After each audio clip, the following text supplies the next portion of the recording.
Kastar Maximus here, this time with a review of a Matco Master Metric and Imperial thread chaser set. Thread chaser sets differ from tap and die sets. They kind of look similar, but they're not made out of quite the same grade of steel. And these are designed for you to clean out threads, whether they use dies for exterior threads, and they are really just nuts that have been specially machined, as well as what kind of looks like taps. They're not particularly long, but they aren't designed the same way. They aren't really designed to cut new threads. They're just designed to clean out and fix dented, little dents and dings in threads, and help the original fasteners thread in more smoothly. And they really are handy. Many times people just use tap and die sets because thread chaser sets are actually pretty rare, but they're not that expensive. I think the Matco set retails for like $100 and can be found online for cheaper.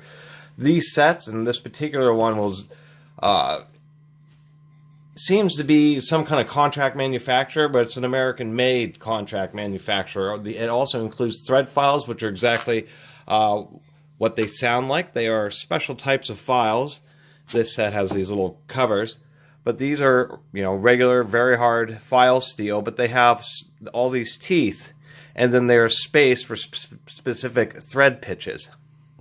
Like here might be some larger sizes, 16 threads an inch, 20 threads, 13 threads, 11, and so on. There's a couple of Imperial ones and one metric one in here. I'm actually seeing that this says KD on it. I believe this is a Napa one, but when I was searching around for this, I actually ended up buying this used, and it has no manufacturer on it. There was nothing on the case. It had the original internal label, if we zoom out here, and this is just one of the oddest things I've seen. All tools and case are made in USA, but there's just nothing on here that says who made it, so kind of strange. There are contract manufacturers in America, and so apparently these thread chaser sets is all mostly being made by one company. There's like two different formats, and they look like they're all coming out of the same factory. Anyway, when you use taps and dies, many times when you run into little dings, or say you have a fastener here, and we can just get the light. Oh, did I already lose the little ding? Anyway, there's a little ding on the threads.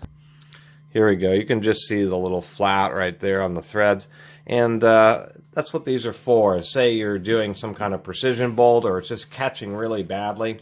Usually you can run one of these thread chasers over the bolt, one of the dies over the bolt, and one of the actual taps into the hole, and that will help just clean out the bits. They're designed to just be a little bit undersized and to get rid of any dings and burrs, such as dented threads. Get crud out of there and restore them to relatively normal operation. And that's one of the reasons they have all these little cutouts, is because they're pretty easy to collect up dirt and grit. We have a pretty cruddy bolt right here. We'll thread it in from this side. It seems to go a little easier. They're a little funky to get started, just like any other tap and die, but what's nice is you thread them on, and they really clean it out. You can feel it when it hits those little burrs and bumps. Even that little dent, you can really feel it when it's fixing it up. So there we go. And what's nice is that if you have a big ding or some kind of other damage, mechanical damage to a thread, when you use a tap, that pushes the tap, offsets the tap, and can actually cause it to remove more metal from the entire thread surface, weakening the bond. Or, excuse me, weakening the threads. Now you can see how that really did. It just like restored the threads. They are sized pretty nicely. And I always kind of like using them just for that purpose, because look, we took an old greasy kind of gritty thread and it looks, almost brand new. They really are pretty nice, and I've always liked using these. Generally speaking, you should also use oil, not run them dry like I did, just to help prolong their life.